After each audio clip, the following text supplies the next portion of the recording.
চোরটাকে ধরতে পারলাম না। চোর পালিয়ে গেছে, তাহলে তার কাছে যান না। এমন ভাবে কথা বলতেছেন মনে হচ্ছে যে আমিই চোর। বোতল একটা। বোতল আবার কি? আজ এরা ফালতু ছেলেদের আমি বোতলই ডাকি। কোথায় আপনি? আপনার জন্য আমি কতক্ষণ ধরে দাঁড়িয়েছিলাম, শুনতে পাচ্ছেন না আপনি? তোমার নাম কি সীমা? হ্যাঁ। তুমি ভার্সিটি অ্যাডমিশনের জন্য খালার বাসায় আসছো? কিন্তু আপনি কি করে জানেন? নাজমুল নামের একজনের তোমাকে রিসিভ করার কথা না? হ্যাঁ, আসার কথা। সেই নাজমুল নামের ছেলেটাই হচ্ছে আমি। আপনি সেই নাজমুল? খালা তো বলেছিল খুব ভদ্র শিষ্ট শান্ত একটা ছেলে। এত দেরি হলো কেন? সেটা আমাকে কেন জিজ্ঞেস করছো খালা? তোমাদের বাসায় কাজের ছেলেকেই জিজ্ঞেস করে নাও। আমাদের বাসায় আবার কোত্থেকে কাজের ছেলে এলো? কার কথা বলছিস?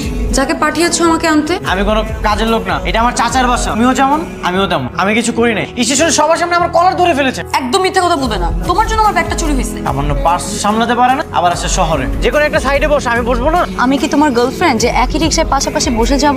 আমার কি মাথা নষ্ট? তোমার মতো একটা মেয়েকে আমি আমার গার্লফ্রেন্ড বানাবো? এত কিছু জানি না। আমি আমার রিক্সায় তোমাকে নিব না, আরেকটা রিক্সা নিয়ে পেছনে পেছনে আসো। দেখো এটা কিন্তু ভালো হচ্ছে না। মামা চলেন তো। আর কোনোদিন হেল্প লাগলে বইলো। বাই। কি সুন্দরী, একা একা কি লাগেছে? আমরা কিন্তু সিঙ্গেল আছি। কি হয়েছে ভাই? আপনারা কি ওকে প্রেমের প্রপোজাল দিতেছেন? আপনি এত সুন্দর সুদর্শন হ্যান্ডসাম একটা ছেলে, আপনার রুচি ভাই এত জঘন্য। যা তো এখান থেকে যা। আমি আপনাকে কি এমন বললাম? আপনি আমাকে ধাক্কা দিলেন। ওই বেটা, তুই মুখ মুখে তর্ক করতেছিস, বুঝলাম না। তোদের এত বড় সাহস! তোদের তো মারামারি যেহেতু করতে পারবে না, তাহলে তো ভাব দেখাইতে গেলা কেন? উঠো, ডক্টরের কাছে যাবো। চাচা, আমি আপনার ভাতিজা না? অবশ্যই আপনি আমাকে ভালোবাসেন না? অবশ্যই বাসি। একটা মেয়ে আসতে না আসতেই ওই রুম থেকে আমাকে বের করে দেওয়া হলো কেন? তুমি যদি কোনো ব্যবস্থা না নাও, আমি কিন্তু সত্যি সত্যি হোস্টেলে চলে যাবো। সীমার কয়েকটা বই লাগবে, তুমি একটু ওর সাথে গিয়ে ওকে বইগুলো কিনে দাও। অ্যাডমিশনে নাকি এত বই লাগে? আমি মনে হয় কখনো অ্যাডমিশন দেইনি। আমি জানি না যে কয়টা বই লাগে।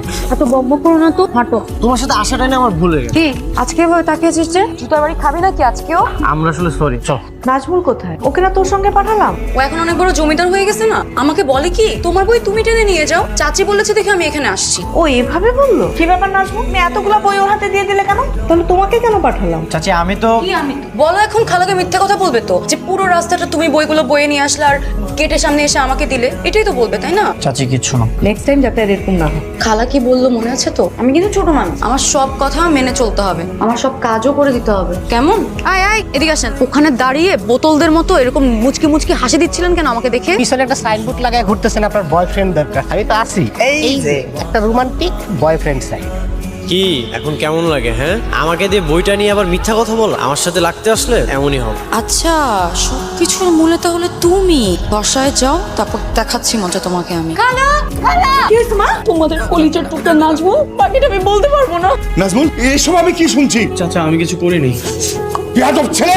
ছি ছি ছি ছি ছি। আমার ভাবতেই ঘৃণা হচ্ছে, তোর মতো একটা ছেলেকে বিশ্বাস করে আমি এই বাড়িতে আশ্রয় দিয়েছিলাম। এক্ষুনি বাড়ি থেকে বের করে দাও। অবশ্যই বের করে দেবো এই রাতে। এক্ষুনি তুই আমার বাসা ছেড়ে চলে যাবি।